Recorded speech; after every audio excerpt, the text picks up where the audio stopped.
Bueno, gaixo, guk irakurren liburua Las redes son nuestras izan da, eta laburpentxo txiki bat inez, esan dezake, liburua kontatzen digula, interneten historia, sortu zenetik, hau da, hasieratik, gaur egun arte. Erabaki dugun aipua, 87. orrialdeko 12. lerroan aurkitzen da, eta honakoa esaten du. Tenemos problemas y dicen que los va a resolver la misma gente de siempre con un rediseño. Honako aipuak, behin eta berriz sare sozialetan aurkitzen duguna, islatzen duenez, asko gustatu zaigu. Gehien gustatu zaiguna, Marta Francoren interneten izan duen historia eta haren bilakaeraren azterketa kritikoa uztartzen duela da. Berak azaltzen du nola sare sozialak funtsezko tresnak izan ziren maiatzak 15 bezalako mugimenduetarako.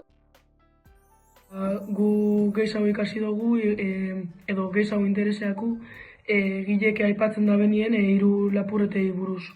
Lehenengoa da azpiegitura publikoen privatizazioa 80ko hamarkadan, bigarrena erabiltzaileek sortutako edukize web 2.0 monetarizatzie, eta hirugarrena mezu gatazkatzuek lehenesten da bezen egun kontrol algoritmikoa. Bueno, bestetik gustatuko litzaiguke gehiago sakontzea, nola egin dezakegun, ditazkegun alternatiba zehatzak plataforma komertzial handientzat. Izan ere, liburuak sare sozial alternatiboen adibideak aipatzen ditu, baina gehiago jakin nahiko genuke nola egin aldaketa hori gure eguneroko bizitzan. Lehenengo arrazoia eta garrantzitsuena.